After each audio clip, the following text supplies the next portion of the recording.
작년 9월 미국 쌍둥이 빌딩 테러, 지난 4월 중국 민항기 추락 사고, 그리고 최근의 수해 피해.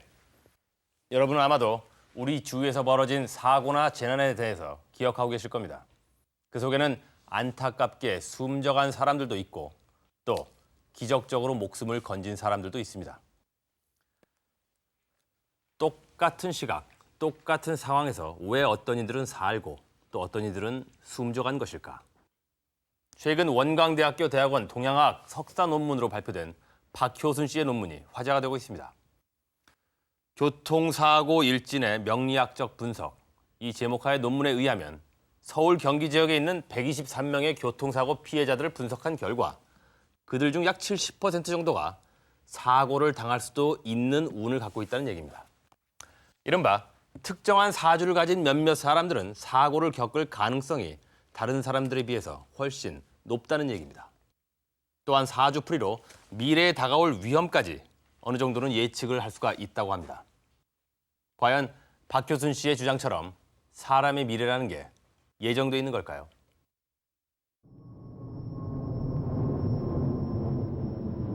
지난 4월 15일 중국 베이징에서 출발한 중국국제항공공사의 CAA-129 항공기. 김해 국제공항에 착륙하기로 했던 여객기가 착륙 8분을 남겨두고 김해 돛대산 부근에 추락했습니다.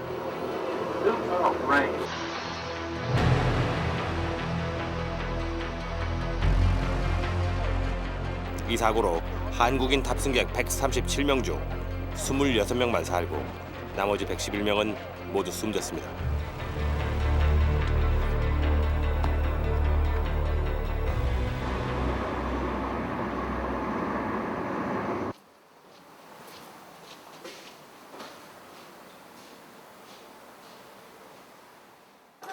사고가 일어난 지 5개월이 다 돼가지만 현재 사고대책위원회 사무실에는 보상 문제 등 아직도 해결되지 않은 여러 가지 문제 때문에 많은 사람들이 모여 있었습니다. 지금도 가족을 잃은 슬픔으로 고통받고 있는 유가족들.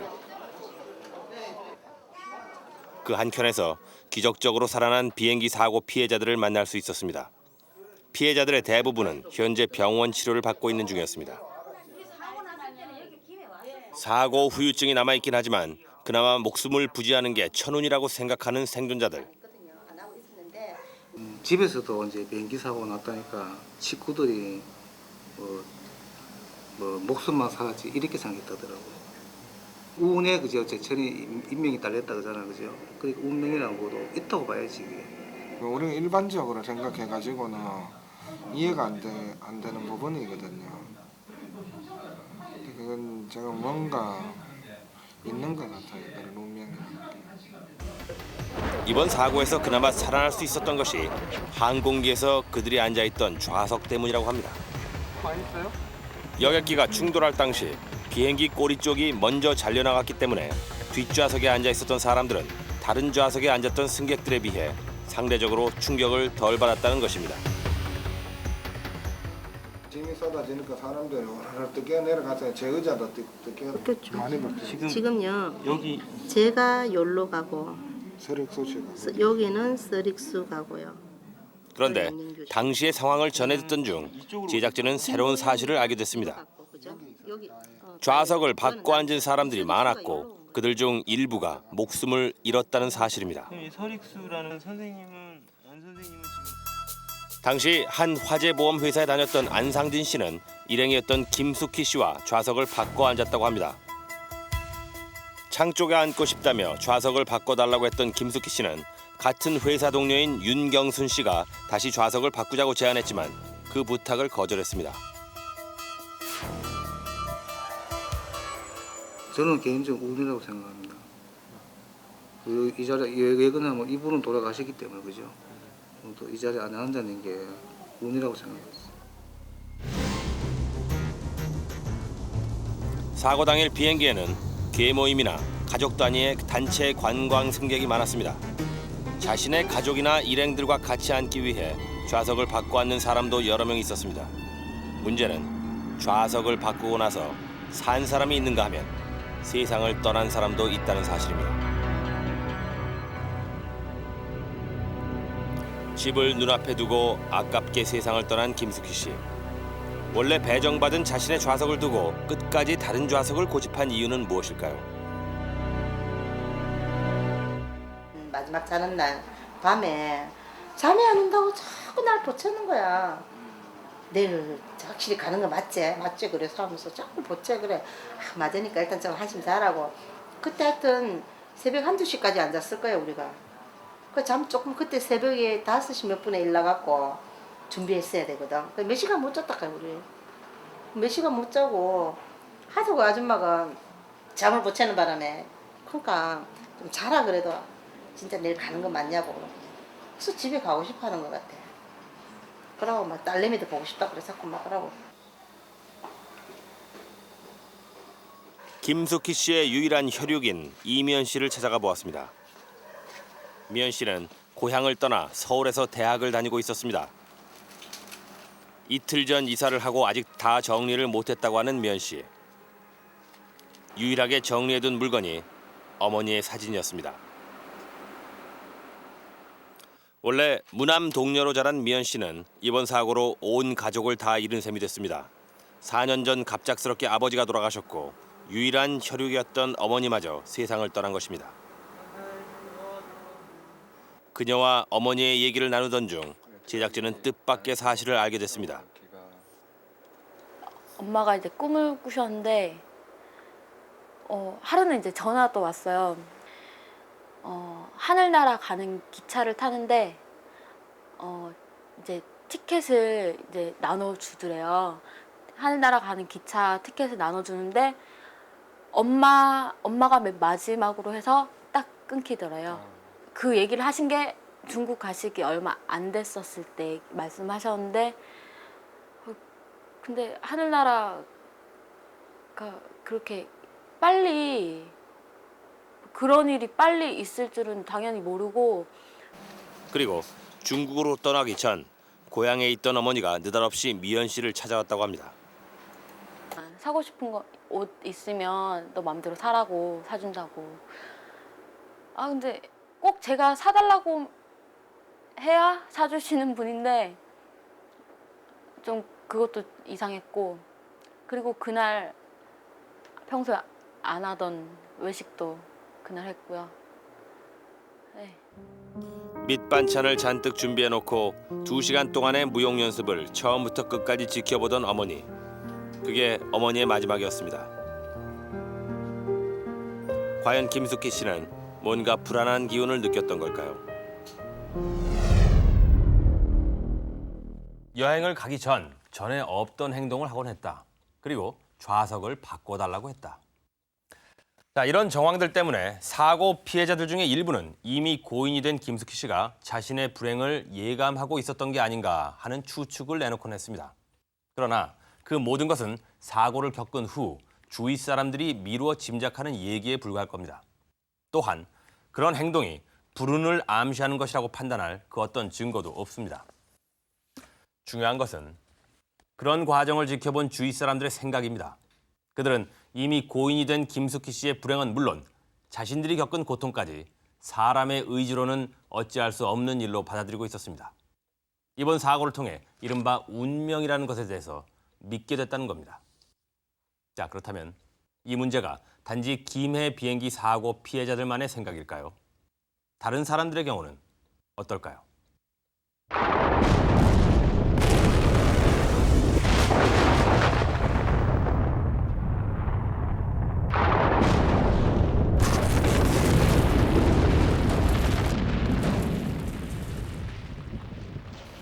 전북 진안에서 축산업을 하고 있는 권기현 씨. 평생 고향을 떠나 살아본 적이 없는 그가 세간에 알려진 건 2000년 7월 19일 집 근처 낚시터에서 벼락을 맞고 난 이후였습니다. 사고가 있던 그날도 한창 낚시터에서 낚시를 하고 있었습니다. 네, 여기가 이렇게 앉아 있었지. 아, 이 장소에서 네. 그대로. 비가 오긴 했지만 그날따라 고기가 잘 잡혔고 조금만 더 앉아있으면 대어를 낚을 수 있겠다는 예감 때문에 자리를 떠나기 싫었다고 합니다. 그래서 우산을 쓰고 낚시를 계속했다는 권기현 씨. 오후 4시나 됐을까. 갑자기 빗방울이 굵어지기 시작했습니다. 그리고 눈 깜짝할 새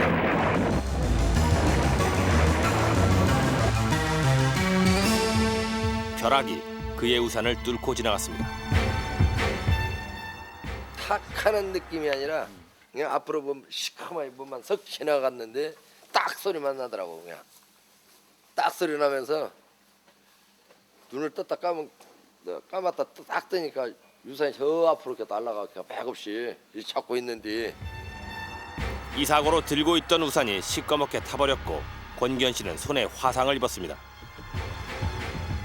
2년이 지났지만 아직도 어렴풋이 그때의 흔적이 남아 있습니다. 과연 벼락을 맞고도 이 정도의 부상에 그칠 수가 있을까요?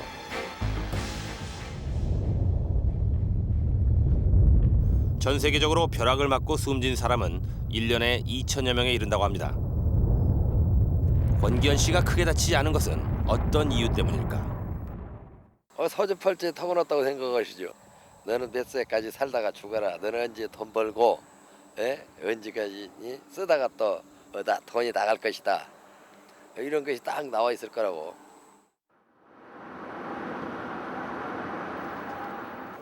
시흥에서 개인 사업을 하고 있는 김재훈 씨.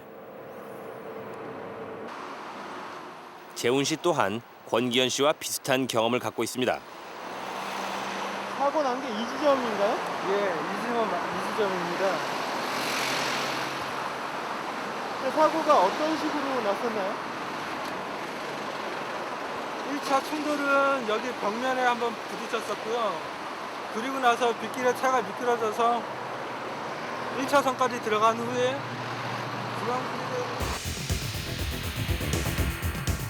영동 고속도로를 타고 고향을 가던 중 아주 순간적으로 졸음운전을 했다고 하는 김재훈 씨.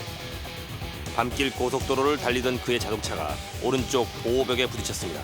그리고 왼쪽으로 튕겨져 나온 차량은 다시 중앙분리대에 부딪힌 후 전복되었습니다. 당시 타고 있던 차량은 거의 형체를 알아볼 수 없을 정도로 찌그러졌습니다. 그러나 그런 상황에서도 재훈 씨는 조금도 다치지 않았다고 합니다. 사실 재훈 씨는 이런 사고가 처음이 아닙니다. 작년 5월 3일에도 큰 사고가 있었습니다. 당시 봉고차를 타고 가던 재훈 씨는 뒤따라오던 트럭이 자신의 차에 부딪히는 바람에 목숨을 잃을 뻔했다고 합니다. 몇 번의 큰 위기를 맞았지만 그때마다 상처 한 번 나지 않았다는 재훈 씨. 제가 그런 운명을 타고났다고 일단은 생각이 되어지고, 그리고 아무래도 그런 상황에서 제가 어디 다친 데 한 군데 없이 멀쩡하다는 게 제 나름대로 저를 지켜주는 뭔가가 있지 않을까 하는 그런 생각이죠. 운이 좋아서 위기의 순간에서 빠져나왔다는 게 앞서 보신 두 사람의 생각입니다. 그들의 믿음은 설사 아주 위험한 순간이 온다고 하더라도 원래 살아갈 운이 있는 사람은 치명적인 피해를 입지 않는다는 겁니다. 그리고 그 모든 것은 이른바 사주팔자에 의해서 어느 정도 결정돼 있다고 얘기하기도 합니다. 과연 이들의 이야기가 단순한 행운인지 아니면 또 다른 방법으로 설명할 수 있을지에 대해서는 일단 접어두도록 하겠습니다. 그리고 그들이 말하는 운명, 그 운명을 예측한다는 사주팔자에 대해서 주목하려고 합니다. 도대체 사주란 무엇일까? 과연 사주를 통해 그들이 겪은 사고를 설명할 수 있을까? 제작진은 이러한 의문을 가지고 실제 그들의 사주를 풀어보았습니다.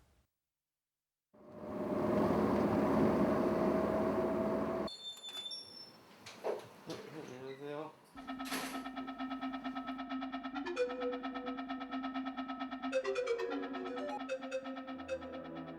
큰 사고에서도 한 번도 다친 적이 없다고 하는 김재훈 씨의 사주는 과연 어떻게 나올까요? 자, 복잡한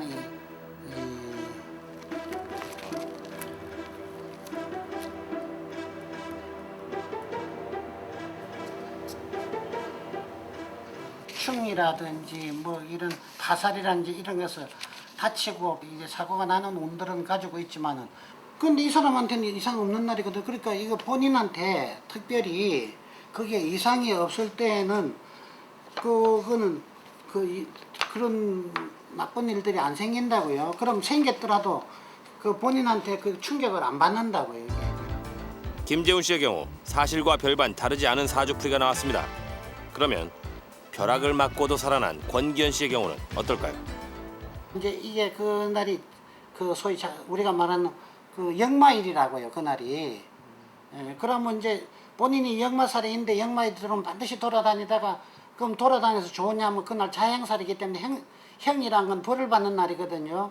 그럼 사고가 생긴다 이건데 그러나 이걸 가지고 뭐 죽는 정도다 이렇게는 안 본다는 거죠. 이게. 권기현 씨의 경우도 마찬가지. 기본적으로 사고를 당할 운이 있고 사고를 당하더라도 크게 다칠 운세는 아니라는 겁니다.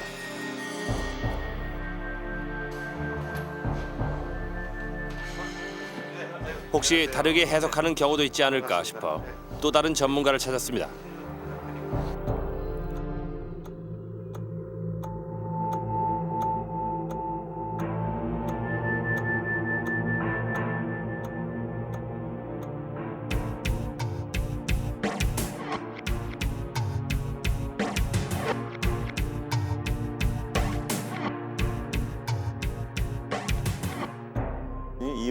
결론적으로 보면 세 명의 전문가들한테 의뢰한 결과 대략적으로 비슷한 견해였습니다.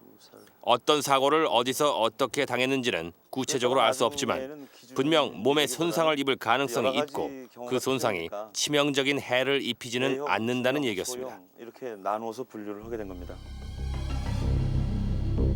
그렇다면 지난 4월 참변을 당한 중국 여객기 사고 피해자들의 경우는 어떨까요? 고 김숙희 씨에게 창쪽 자리를 양보했던 안상진 씨. 사망했을 거고 그죠. 이 사람은 항아리가 깨진다, 높은 데서 떨어진다, 산 위의 나무, 또 하늘이 돋는다, 뭐 이런 등등. 이런 경우에는 물론 충을 당했으니까 사고가 나죠. 사고가 나는데 이런 경우에는 다른 사람보다는 덜해 보입니다. 다른 사람보다는 경미해 보인다라는 거죠. 자기 자신인 을목이 간목에 의지를 하고 있으니까 죽지는 않았을 것이다. 그런 판단이 들어요. 뭐 흔히 이야기하는 불행 중 다행이다. 이런 정도로 어느 정도의 뭐 피해가 좀 제한적일 가능성이 높다고 판단이 됩니다. 반면 김숙희 씨의 사정은 달랐습니다.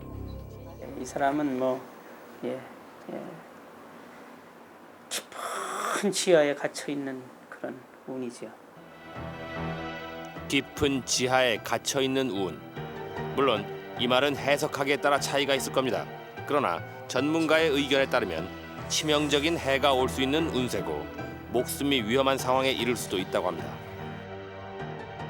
실제 사고 피해자들의 사주를 분석해 본 결과 실제의 상황과 사주 전문가들이 예측한 의견은 거의 비슷했습니다.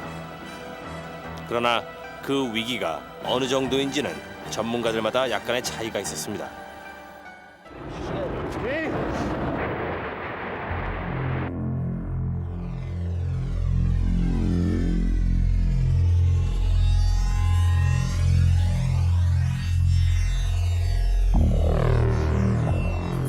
그렇다면 사고를 예측해낸다고 하는 사주란 과연 무엇일까요? 사주란 사람이 타고난 생, 년, 월, 일, 시를 말하는데 사주 명리학에서는 그것을 천간과 지지를 이용해 8글자로 표현합니다.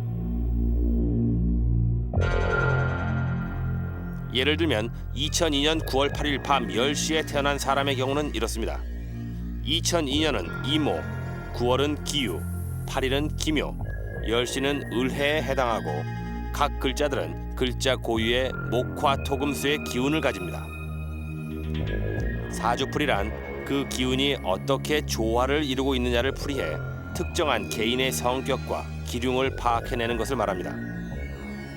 사주풀이의 원리를 설명하고 있는 명리학에 의하면 사람은 태어날 때부터 나무, 불, 흙, 쇠, 물이라고 하는 5가지 기운으로 이루어져 있고 사람에 따라 어떤 특정한 기운이 많거나 모자라기도 하고 또 조화롭게 잘 이루어진 경우도 있다고 합니다.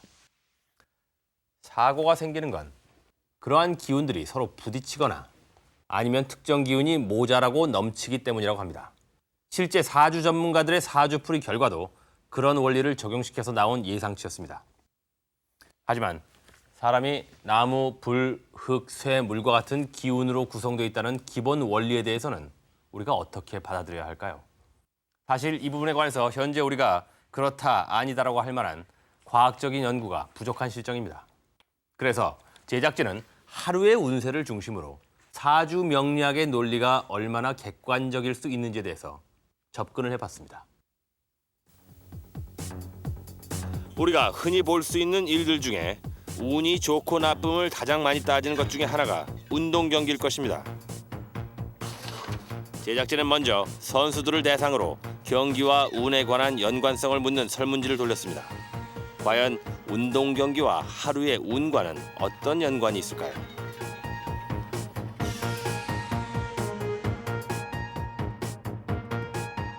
K리그 울산 현대와 수원 삼성의 경기가 열리는 경기장으로 가봤습니다. 오늘 수원 삼성으로서는 최전방에 나와 있는 이용우 선수요. 네. 이 선수 신의 선수를 지금 투입한으로서는 역시 이천수 선수의 몸놀림을 좀 지켜봐야 될 것 같습니다. 경기 시작했습니다. 김도훈 선수도 골. 축구 전문가들은 최근 전력으로 봐서 경기 결과를 예측하기가 어렵다고 했습니다. 이쳐줘야 됩니다. 자, 뒤쪽으로 내주고 울산의 공격. 경기가 열린 것은 8월 24일 7시 무렵. 사주 전문가들에 의하면 수원 삼성의 김두현, 이훈재, 이경 선수는 운이 좋은 날이라고 했습니다. 그리고 울산 현대의 박규선, 서동명, 이천수 선수 등도 마찬가지입니다. 반면 수원 삼성의 서정원, 울산 현대의 김도균 선수 등은 좋지 않은 운에 속한다고 합니다. 특히 김도균 선수는 부상을 당하거나 다툴 수도 있는 운이라고 했습니다. 이기영 선수 슈팅 성공률 12%. 그러면 실제 경기는 어땠을까요? 전반 8분 경기 운이 좋다고 하는 수원 삼성의 김두현 선수가 슛을 시도했습니다. 그리고 전반 14분, 18분에도 다시 슛을 시도. 그러나 끝내 골로 연결되지는 않았습니다. 게다가 전반 24분에는 상대 선수에게 밀려서 넘어지기까지 했습니다. 김두현에게 결국 김두현 선수는 후반 17분경 왼쪽 다리 부상으로 들것에 실려서 나가게 됩니다. 공연이 일어났군요. 소위 말해서 쥐가 난다 그러는데요. 에워싸는 게 적극적인데요. 그렇다면 운이 좋다고 하는 울산 현대의 이천수 선수의 경우는 어떨까요? 이 선수는 전반 26분 때 위협적인 슛을 날렸으나 골키퍼 이훈재의 선방으로 골을 성공시키지 못했습니다. 그리고 후반 8분 때 골문 앞에서 다시 한번 날카로운 패스를 시도했으나 득점으로 연결하지 못했습니다. 프로 통산 17골 기록 중인 이경 선수. 서동명 선수의 경우 후반 14분 때 서정원 선수의 슛을 잘 막아냅니다. 그러나 후반 26분 때 이기영 선수에게 골을 내주고 말았습니다.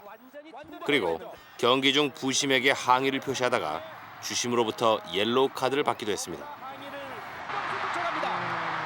그렇다면 운이 좋지 않다고 하는 선수들은 어떤 경기를 펼쳤을까요? 일어나고 있는 김도균. 운이 좋지 않다고 하는 수원 삼성의 서정원 선수. 후반 13분 때 용병 산드로의 패스를 받아 슛했으나 결과는 좋지 않았습니다. 또한 후반 25분 때 골문전에서 슛할 수 있는 기회 역시 잡지 못했습니다. 서정원의 스피드, 서정명 골키퍼가 잘 나왔어.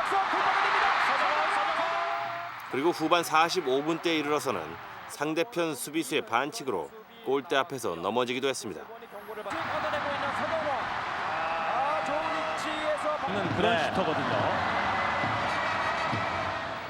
부상이나 다툴 수 있는 운이 있다고 하는 울산 현대의 김도균 선수는 전반 8분 때 상대방 선수와 부딪혀서 넘어졌습니다. 운이 좋다고 하는 골키퍼 이훈재 선수의 경우 골을 내주는 등 평상시에 비해서 그다지 특별한 플레이가 나오진 않았습니다. 선수가 헤드패 들어오고 있는 울산 왼쪽으로 벌려줍니다. 이천수. 자, 이천수가 재치 있게 돌아섰습니다. 전반적으로 기륭에 대한 예측이 경기의 결과와 비슷하지 않았습니다. 결과적으로 울산 현대의 김도균, 서동명 선수를 제외하고는 운이 좋고 나쁨을 판단할 만한 특별한 일이 벌어지지 않았습니다.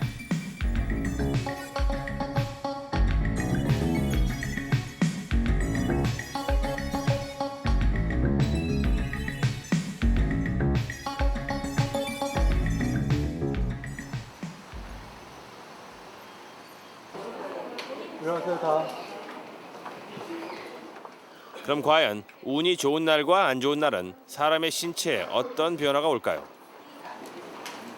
신체 변화를 쉽게 확인해 볼 수 있는 맥박, 혈압 검사, 그리고 우울하거나 스트레스를 받아서 몸 상태가 저조해지는 것을 관찰할 수 있는 스트레스 호르몬 검사를 해보기로 했습니다.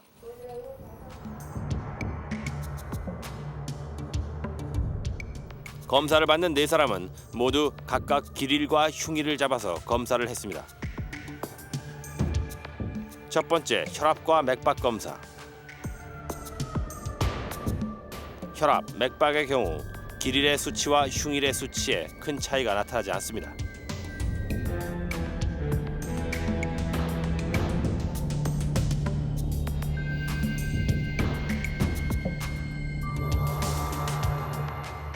스트레스의 정도를 알아볼 수 있는 코티졸 검사는 과연 어떻게 나올까?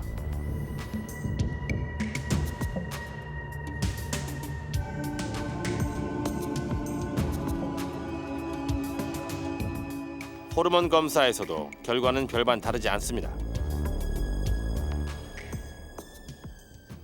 전혀 변화가 없으신 분도 있고요. 13.0, 13.0으로 전혀 변화가 없으신 분도 있고 한 0.5 정도 차이를 보이시는 분도 있고 가장 변화가 많이 오신 분이 김용우 씨예요. 이분이 지금 현재 한 3.6 정도의 차이를 보이고 있는데 3.6 정도의 차이는 워낙 정상 범위가 5 내지 25 정도로 좀 폭이 좀 있기 때문에 이 정도 차이는 별로 크게 차이가 나지 않은 걸로 보셔야 될 것 같습니다.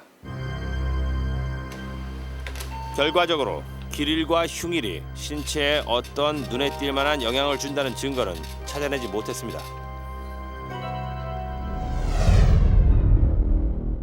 실험 결과 사주 명리학에서 말하는 운을 객관적으로 증명하기란 그리 쉬운 일이 아니었습니다. 그런데도 사실 많은 사람들이 정도의 차이는 있지만 운이 있다고 믿고 있습니다.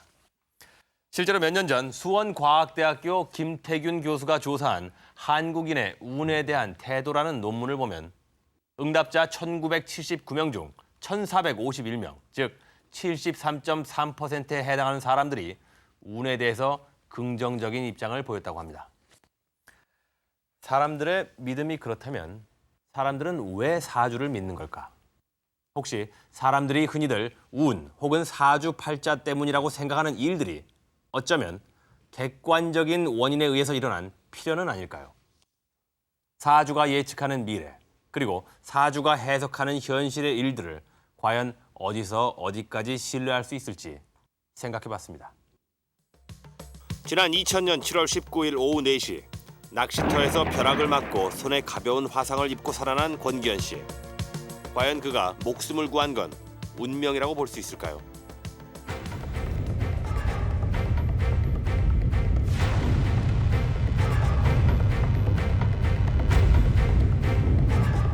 전문가들에 의하면 사람이 벼락을 맞을 경우 대부분 사망에 이른다고 합니다. 그러나 경우에 따라서 생존 가능성도 있다고 하는데요. 벼락이 심장을 관통하지 않은 경우와 머리 부분을 때리지 않고 머리 부분을 치지 않고 다른 팔이나 다리를 통해서 대지로 방류된 경우는 살아날 수가 있습니다. 사람이 벼락을 맞았을 때 죽지 않을 수 있는 확률은 정확하게는 평가하기가 어렵지만 20% 전후가 되지 않을까 생각합니다. 그렇다면 두 번의 대형 교통사고를 당했던 김재훈 씨의 경우는 어떨까요? 지난 8월 4일 새벽 김재훈 씨는 승용차를 타고 졸음운전을 하다가 4차선 외벽을 받고 다시 정반대에 있는 중앙 분리대를 들이받았습니다. 그리고 자동차가 전복되는 큰 사고를 당했습니다. 그러나 그는 당시 외상 하나 없었고 사고 차량을 수습하는 침착함까지 보였다고 합니다. 과연 어떤 이유 때문일까요?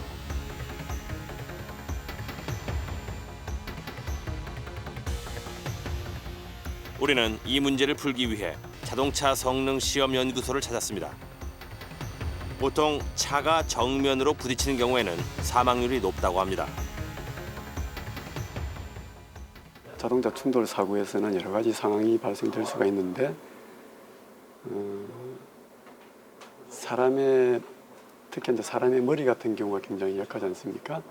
사람의 머리가 그 조향 핸들이나 뭐 계기판 내에 부딪힌다든지 그런 경우에 이제 충격을 받아서 사망하는 경우가 많습니다. 그러나 김재훈 씨의 경우 다행스럽게도 정면 충돌이 아니라 차의 측면이 부딪혔습니다. 측면에서 부딪혔을 경우에는 머리가 시트에 부딪히는 경우가 많기 때문에 사실 정면으로 부딪히는 것보다는 살아날 가능성이 많다고 합니다. 콘크리트 벽에 부딪혀서 한 번에 멈추는 것보다는 그 사고 차량이 가이드레일에 부딪히고 또 미끄러져서 중앙분리대에 부딪히고 또 전복이 되면서 차량이 여러 번 그 차체가 에너지를 흡수하는 거죠.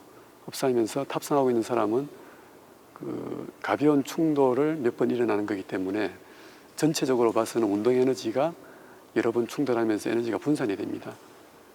그렇게 함으로써 탑승하고 있는 사람은 좀 더 안전하다고 이야기할 수 있습니다.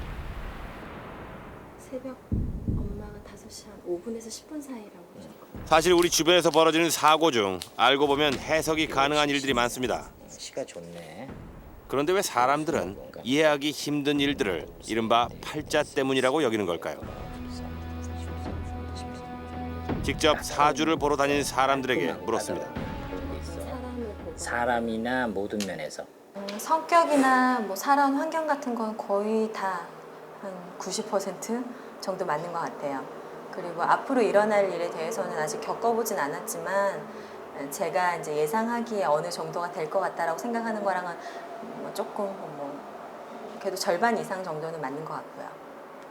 뭐 성격 같은 것도 두 분도 비슷하게 제 성격이 좀 신용 있고 그리고 이제 제 고집이 나름대로 있으면서도 남들한테 좀 이끌려가는 그런 부분이 있다고 말씀하셨는데 그건 생각해보니까 비슷하게 많더라고요.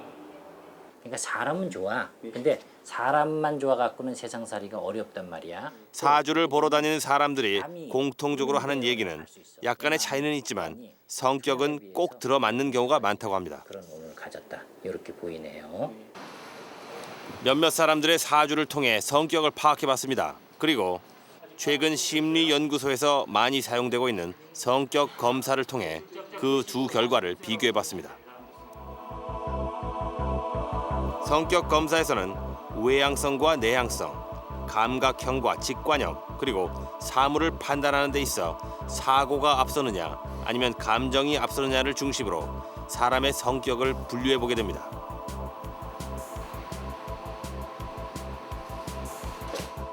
김영주 씨의 경우 남과 타협하지 못하는 성격의 소유자다. 통제를 벗어나는 계통의 일을 좋아한다라는 비슷한 분석을 내놓았습니다. 그리고 김용우 씨의 경우 성격이 활발하고 외향적이다라는 면에서 공통적인 견해를 보였습니다.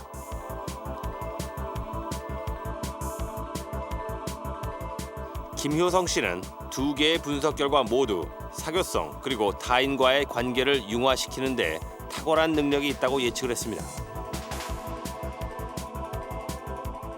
박일기 씨는 관용적이지 못하다 또는 남이 실수하면 용서하지 못한다는 측면에서 두 분석 결과가 비슷한 견해를 보였습니다.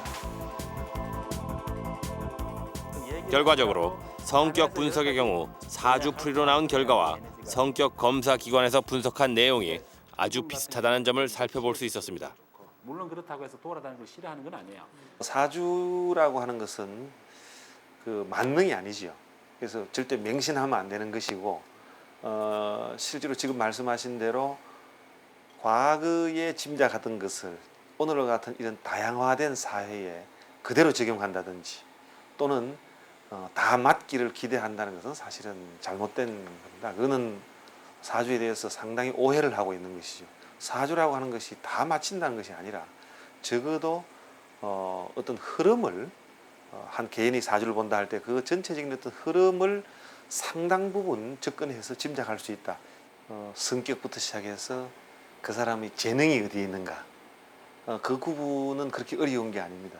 실제로 그런 연구가 뭐 부분적으로 이루어졌다고 저는 보고 있는데 비교해 보면은 상당히 그 현대 과학적인 방법으로도 인정이 된다 할 정도의 수치가 나옵니다. 몇 사람들의 성격을 분석한 결과 사주풀이에서 말하는 성격과 일반 성격 검사의 결과가 비슷했습니다. 하지만 그 이외의 사건이나 사고를 사주풀이로 예측한다는 데에는 분명 한계가 있을 것입니다. 사주가 미래를 예측할 수 있느냐 없느냐 이런 질문은 옛날이나 지금이나 많은 사람들 사이에서 논란의 대상이 되고 있습니다. 그만큼 자신의 미래에 대해서 궁금해하는 사람이 많다는 얘기일 것입니다. 그 때문일까요? 현재 인터넷에는 300여 개의 사주 관련 유료 사이트들이 성황을 이루고 있습니다. 과연 사람들이 사주에 관해서 관심을 갖는 이유는 무엇일까요? 그리고 우리는 사주를 어떻게 바라봐야 할까요? 서울의 한 도서관. 이곳에서는 매주 한 번 무료 강의가 열립니다. 아주 신기한 존재죠. 가지고 하나를 이 방향으로 보내고 하나를 이 방향으로 보낼 수가 있어요. 전자쌍은. 강의의 내용은 동양학적인 관점에서 우주 만물 그리고 사람의 운명에 대해 탐구하는 것입니다. 자신의 미래를 점친다. 만물의 이치를 파악한다. 제작진은 이 문제에 대해 고민하는 사람들을 통해 이른바 사주에 관심을 갖는 현상에 대해 다시 한번 생각하게 됐습니다. 나이가 들수록 또 세월이 간 만큼 아는 것도 점점 받아들이는 게 많았으니까 더 많이 알아야지 되는데 사실 시간이 갈수록 더욱더 또 예전에 확실하다고 생각됐던 것들이 더욱더 모호해지고 점점 더 몰라가는 그런 것들에 대한 의문을 한번 풀어볼 수 있을까 해서 한번 찾아봤습니다. 전 세계가 상당히 주역을 많이 공부하고 있어요. 물론 단순한 호기심으로 자신의 미래를 점치는 사람들도 있지만 여기서 만난 사람들의 경우는 조금 달랐습니다. 그렇다면 이들이 생각하는 미래와 운명이란 과연 무엇일까요? 미래는 정해져 있질 않아요. 그래서 이 사주라고 하는 것도 미래를 정해져 있다라고 보는 게 아니라 그렇게 될 확률이 많다 이런 뜻이죠. 운명이라고 하는 것은 결정된 운이 아니고 결정된 운은 오히려 숙명이다 이렇게 표현하는 게 낫겠죠. 운명은 타고난 그 사람의 어떤 그 성향, 선천적인 요소가 있겠죠. 그 다음에 그 사람이 살아가면서 어떻게 노력하느냐 하는 것도 있을 것이고 타인과의 관계를 어떻게 맺어가느냐 하는 것도 있을 겁니다. 그래서 그런 요소가 다 결합된 게 바로 한 인간의 운명이 될 겁니다. 사주가 좋다, 안 좋다, 잘 맞춘다, 아니다. 사실상 우리가 사주를 떠올릴 때 생각하는 것은 바로 이런 얘기들일 것입니다. 그러나 사주 전문가들조차도 사람의 미래를 구체적으로 제시하는 것은 사주풀이의 영역이 아니라고 말을 합니다. 지금으로부터 1000년 전 우리나라에 들어왔던 사주 명리학의 논리로 복잡한 현대 사회를 예측하기에는 한계가 있을 수밖에 없을 것입니다. 실제 사람의 운명을 좌우하는 데에는 탁월한 사주 말고도 많은 요소가 영향을 미칩니다. 미래가 어떻게 될 것인가에 대해 집착하기보다 어떻게 살아야 할 것인가를 고민하는 것. 그것이 바로 운명의 미스터리를 푸는 시작일 것입니다.